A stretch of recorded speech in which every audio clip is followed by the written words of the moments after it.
예, 11살 딸을 아버지가 동거녀와 함께 상습 폭행해온 사건 저희가 일부에서 자세히 보도를 해드렸습니다. 앞서 11일에는 한 대형 서점에서 2살배기 딸이 우유를 흘렸다면서 뺨을 마구 때린 아기 엄마도 경찰에 입건됐습니다.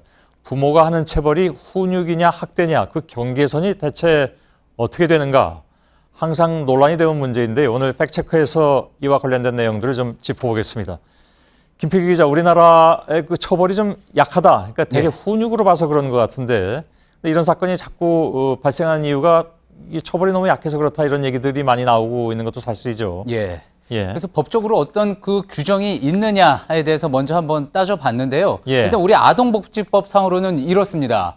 아동의 건강 또는 복지를 해치거나 정상적 발달을 저해할 수 있는 신체적, 정신적, 성적 폭력이나 가혹행위를 이제 모두 다 아동학대라고 하고 있습니다. 그러니까 직접 때리는 것뿐만이 아니라 어떤 정신적인 고통을 주는 것까지 다 이 폭력으로 폭넓게 학대라고 보고 있는 건데요.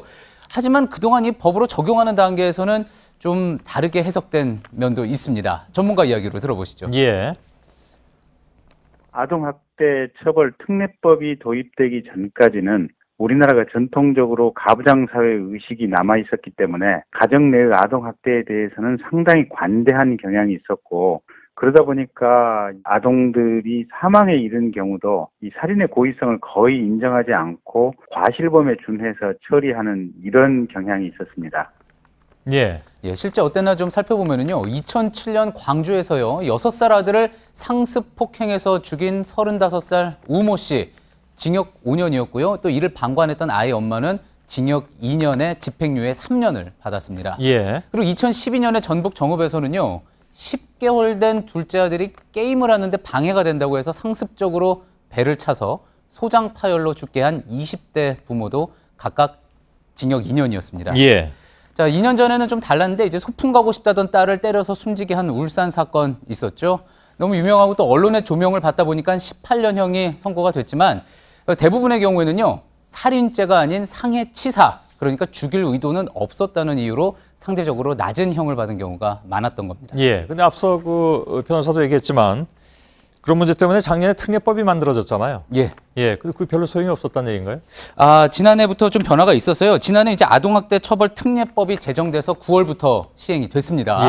이후에 아동학대에 대한 신고 건수가 지금 보시는 것처럼 부쩍 늘었고요. 또 처벌 수위도 전반적으로 많이 높아졌다고 합니다. 하지만 최근에 9살 딸이요. 시끄럽다면서 빨래집게로 입술을 찝고 또 물고문을 하고 옷을 벗겨서 집 밖으로 내쫓기도 했던 40대 여성에게 징역 1년이 선고돼서 논란이 되기도 했는데요. 그래서 현재 특례법상 아이가 사망하거나 크게 다쳤을 때를 제외하고 나머지는 이 가중처벌 적용이 안 되는 것, 이거 좀 미진한 부분이다 지적도 나옵니다. 자, 그런데 이제 살펴본 여기까지는 법적인 부분에서 판단이었고요. 전문 기관 차원에서는 훈육과 학대에 대해서 전혀 다른 기준을 제시하고 있는데 먼저 직접 들어보시죠. 훈육적 체벌이 아이의 잘못에 대한 훈육뿐만 아니라 감정이 들어갈 수밖에 없으므로 경미한 체벌도 학대가 될 가능성이 많습니다. 실제 많은 아동학대 사례를 통해서도 확인할 수 있고요. 체벌을 통해서 아이에게 부정적인 영향을 줄 수 있는 행위를 조심해야 할 것으로 보입니다. 조금 이따 그 김필기 기자가 체크리스트도 보여줄 것 같은데. 그죠? 그 전에 그러니까 지금 이 말씀은 체벌 자체에 대해서 좀 더 부정적으로 엄격하게 보는 그런 기조는 있다. 그렇습니다. 전문기관에서는 그렇게 보고 있는 거고요. 좀 더 폭넓게 아이의 어떤 신체뿐만이 아니라 정서적이나 감정적으로 영향을 줄 수 있는 행위를 모두 학대로 봐야 한다는 거죠. 중앙아동보호전문기관에서요. 스스로 아동학대를 하고 있는지 이렇게 짚어볼 수 있는, 부모가 짚어볼 수 있는 자가진단법을 만들어 놓은 게 있습니다. 제가 말씀하신 대로 직접 한번 해봤는데 잠시 화면 보시죠. 아동에게 경멸적인 언어폭력을 행한 적이 있다. 몇 번 있었고, 감정이나 기분을 무시하거나 모욕한 적이 있다. 또 위협을 주는 언어나 행동을 한 적이 있다. 아동의 신체 부위를 때린 적이 있다. 없다.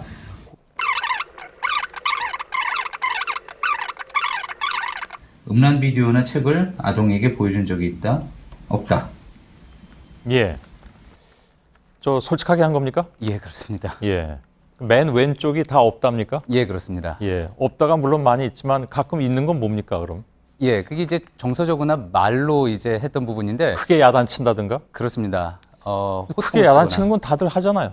예, 그렇기도 한데요. 예. 저도 이제 어떤 매를 들었다거나 직접 신체적인 어떤 위해를 가한 적이 없었다에 대부분 표시를 했기 때문에 안심을 했는데 예. 자, 이런 항목엔 해동사항 없다고 그냥 안심할 게 아니다. 하나라도 있다 체크를 했다면은 주의를 해야 한다는 게 해당 관계자의 이야기였습니다. 예. 왜 그러느냐? 처음부터 심각한 체벌을 그 학대 부모가 시작을 하는 게 아니라 작은 부분에서부터 큰 학대로 이어지는 것이기 때문에 그 리스트에 있었던 항목은 애초부터 하지 말아야 한다는 그런 조언이었습니다. 예. 아예 시작을 하지 말라. 예. 그런 얘기가 되겠네요. 점차 이제 뭐 흔히 하는 얘기로 에스컬레이팅 될 가능성이 있으니까. 예. 아예 그런데 그러니까 저 체벌을 조금이라도 못하게 법으로 정한 나라들도 있죠. 예, 그렇습니다. 예. 가장 선도적인 나라가 이제 스웨덴인데요.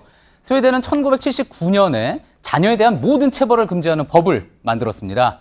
현재는 뭐 독일이나 덴마크, 페루, 우루과이 이제 50여 개국에서 체벌을 완전히 금지하고 있는데요. 예. 최근 조사에 따르면은 OECD 국가 가운데 법으로 체벌을 금지한 나라에서 아동이 학대로 사망할 확률 다른 나라에 비해서 훨씬 낮아서요. 아동 10만 명당 평균 0.5명이었습니다. 예. 한국은 1.16명이었고요. 29개국 중에 3위로 상당히 상위권이었습니다. 이건 상당히 이 정도만 돼도 높은 거군요. 근데 그 문화적으로나 아니면 정서적으로 볼 때 너무 이렇게 철저하게 아무것도 못하게 하는 건 좀 문제가 있다라는 부모님들 생각도 있을 수 있습니다. 예, 실제 그런 의견이 있고요. 그런 문화 분명히 또 있습니다. 예. 지금 인터넷 쇼핑몰에 가서요. 회초리라고 한번 검색을 해보십시오. 그러면은요. 지금 보시는 것처럼 다양한 제품이 나오고요. 심지어 나뭇결이 부드럽고 고급스럽다. 예. 휘두를 때 좋은 소리가 난다. 이런 상품평까지 붙어 있습니다. 자, 이게 진짜로 이렇게 팝니까? 회초리를? 그렇습니다. 예. 저도 깜짝 놀랐습니다. 각종 디자인의 회초리가 있군요. 예. 예. 전문가들은요, 이렇게 지금 체벌에 대해서 관대한 문화가 우리나라에 분명히 있고 또 이런 문화가 폭력을 자연스럽게 만든다는 점 지적을 했는데요. 예.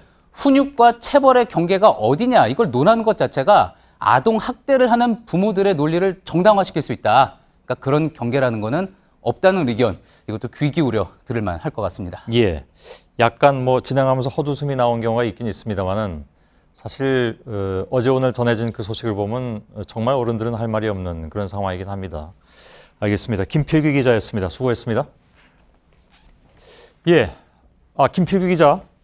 한 가지만 더 물어보겠습니다. 예. 폴리티팩트라는 곳이 있죠? 예, 그렇습니다. 지난번에 왜 팩체크 팀이 모여서 세미나 했을 때도 그 팀이 나왔습니까? 예, 그렇습니다. 예. 템퍼베이 타임스의 팩트 체크를 기본적으로 하고 있는 폴리티팩트 사이트라고 있고요. 예. 일주일에 한 번에서 두 번 정도 정기적으로 팩트 체킹을 하고 있습니다. 예. 거기서 나온 소식을 한 가지 전해드리려고 잠깐 좀 김필규 기자를 불러 세웠습니다.